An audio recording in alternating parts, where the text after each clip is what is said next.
Are doing a full restart. Looks like Nevio Fischer had an issue with the left rear wheel. It was bouncing up and down when the 236 tried to move forward, so has opted not to take any further part. So they are currently underway with a formation lap once again, and the grid will be as follows. Valentin Klus in the 201 starts from pole position, ahead of Nikita Genza in the 226 with Farin Mega, Kian Agassade, Rafael Renhofer, Luis Jacobs.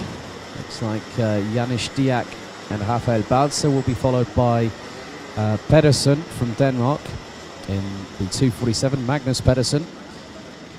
Then Louis Dedling, Maurice Schmeis and Luigi Gazzo. So it looks like we will be down to, I think, 12 drivers as a result of everything that has just so happened. So the drivers get themselves ready for the final 11 minutes plus one additional lap of the season here in 2020. Red lights on the gantry. The drivers come out of the final corner. They bury the accelerators to the floor. It is lights out. They are off and racing. And Farin Mega looking to try and get up the inside past Nikita Genza through the first couple of corners and makes the move stick.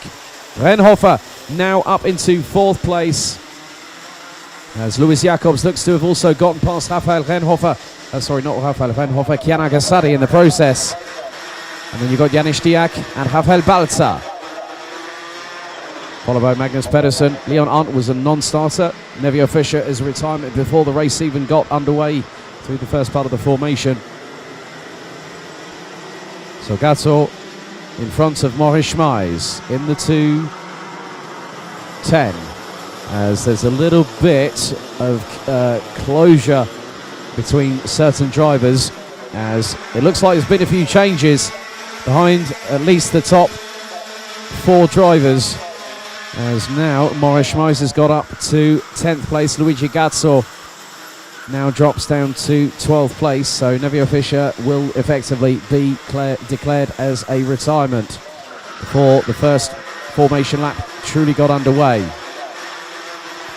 So Klus ahead of Mega, Renhofer, Genza, Agassade, Jacobs, Stiak, Rafael Balzer, Magnus Pedersen and Maurice Schmeis. They round out the top 10, all covered by just over 3.5 seconds after the completion of the very first lap, as now Genza goes back up the inside to now take third place off of Rafael Renhofer in the 233.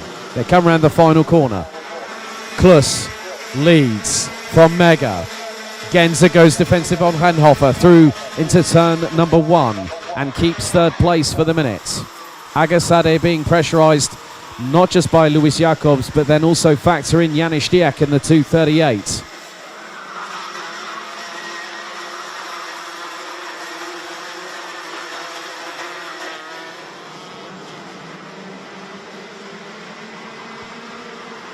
As Luigi Gazzo now makes it through, as now Renhofer back up the inside of Genza, but Genza not giving up, and then all of a sudden Agassade looks to the outside, then looks to the inside. The 233 gets pushed a little bit wide. That allows Janis Diak to get into the action. And it is all kicking off outside of the top 5 positions, as now Luis Jacobs gets past Kian Agassade for 4th place. Rafael Balzer showing a very good account, the youngster in the 217, just behind the 233 of Rafael Renhofer.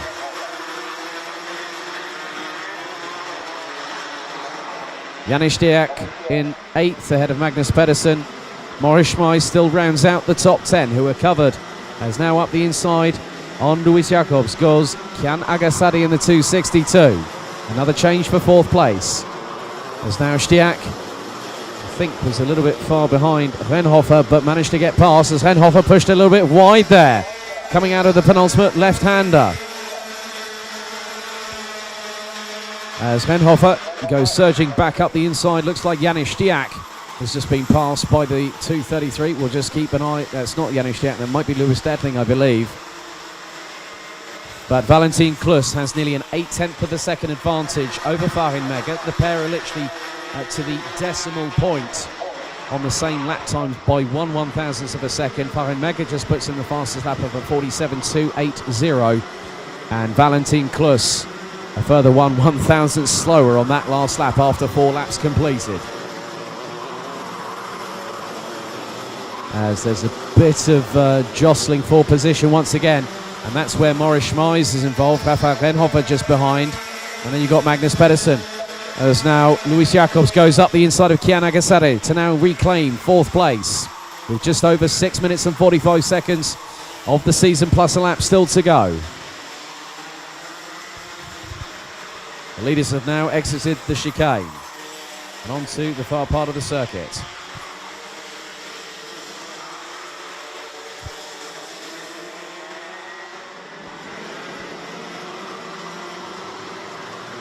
So whilst Klus, Mega and Genza are getting away like they have been doing, Kian Agasade now has Rafael Balza for company in the 217. And just behind, Luis Jacobs battling away with Janis Stiak in the 238. And Stiak looked to the inside, but Jacobs quick to close the door very, very abruptly. Now Balza, this is the highest the number 217 has run so far this weekend. Now, with the fact that the fog lifted quite a few hours ago, it has meant that pure 2020 visibility is available to all the drivers. And that's why the lap times have really come down. Nikita Genza sets the fastest lap of the race on a 47.004. It's now Rafael Renhofer trying to get away from Maurice Schmeis and Magnus Pedersen as Renhofer rounds out the top 8 places.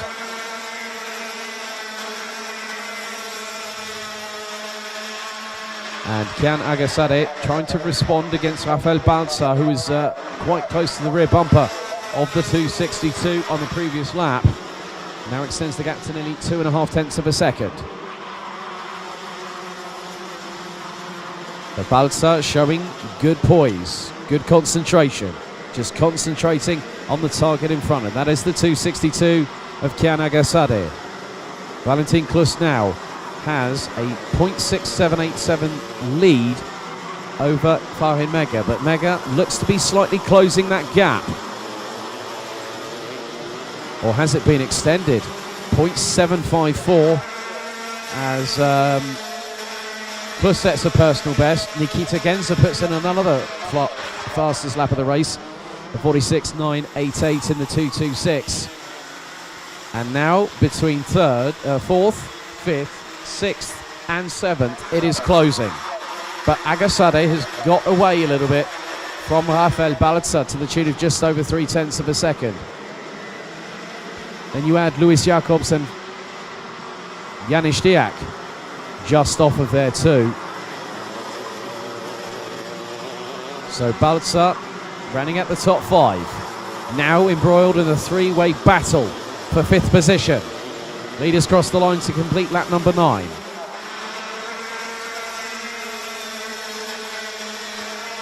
As now Jacobs trying to go up the inside of Balza through turn 1 and makes the move for 5th place. So Balza, having held on for as long as possible, now has the opportunity to fight back and retake the place. It's a very bumpy, twisty circuit here at Wittgenborn, and it does test the drivers. Braking, rotating the kart, powering out of the corners at the correct points on the circuits. Farin Mega, last time around, set the fastest lap of the race of 46.943. On the completion of lap 9, we're about to go into double figures as Valentin Klus crosses the line once again. The gap now is just 0.65. Balza still trying to hold on for 6th position. Magnus Pedersen has got past Maurice Schmeis for 9th place a little bit further down the order. Now you can add Rafael Renhofer to the back of that 5-kart train being led by Kian Agasade, who still holds 4th with 2 minutes and 38 seconds still remaining in the season.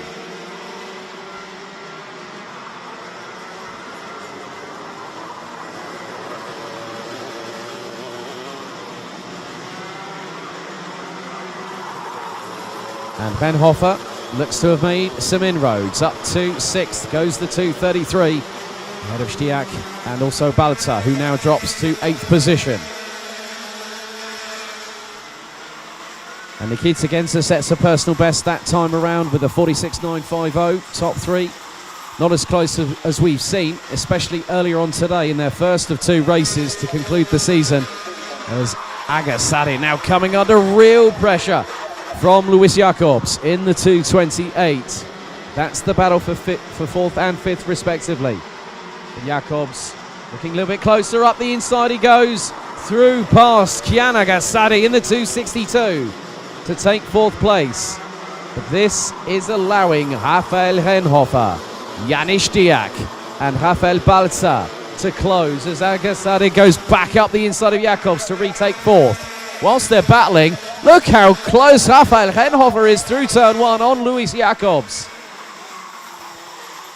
Nicely done by the 2:33, looking to strike, but we've got 70 seconds plus 1 lap of the season remaining. The gap between Valentin Klus and Farin Mega now closes to just 4/10. Genza sets another fastest lap of the race. Battle for 4th, 5th and 6th well and truly ignited. As Renhofer now senses the opportunity, goes up the inside and manages to get past Luis Jacobs with the slightest amount of side pod rubbing. But that means Renhofer now has the opportunity. Farin Mega, once again, he's closing, but the time is running out. Klus won the first race, looks to hopefully secure the second, and provisionally speaking, secure the title on the final race of the season. As they've got just under 30 seconds as the 3 leaders go through the chicane. Agassadi is still holding on for 4th place, but Renhofer might quickly run out of time to not be able to capitalise and get past the 2:62.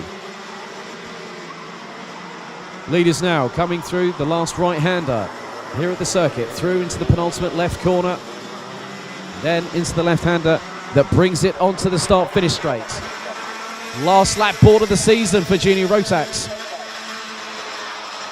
So Klus had a 0.31 second advantage over Farin Mega, who was only fractionally quicker by just 16 thousandths on the completion of lap 14. We're on the 15th and final lap of this race.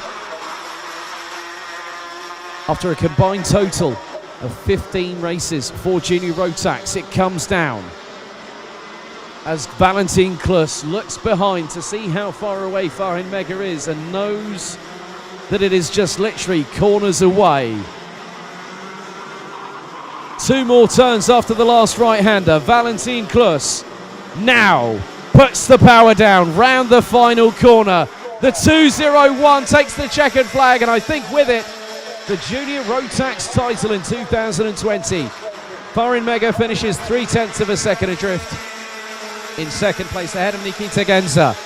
Kian Agassadi, if he'd have had another lap, that would have been curtains for him for 4th place, as Rafael Renhofer closed to within 0.272 seconds at the end, taking 5th ahead of Janis Stiak. Rafael Balta finished in 7th ahead of Luis Jacobs. Magnus Pedersen from Denmark finished in 9th ahead of Louis Stedtling, Morris Schmeis and Luigi Gazzo. So the final of the 12 competitors that finished the race after 15 laps, with Nevio Fischer not making it to even the start and Leon Arndt a non-starter.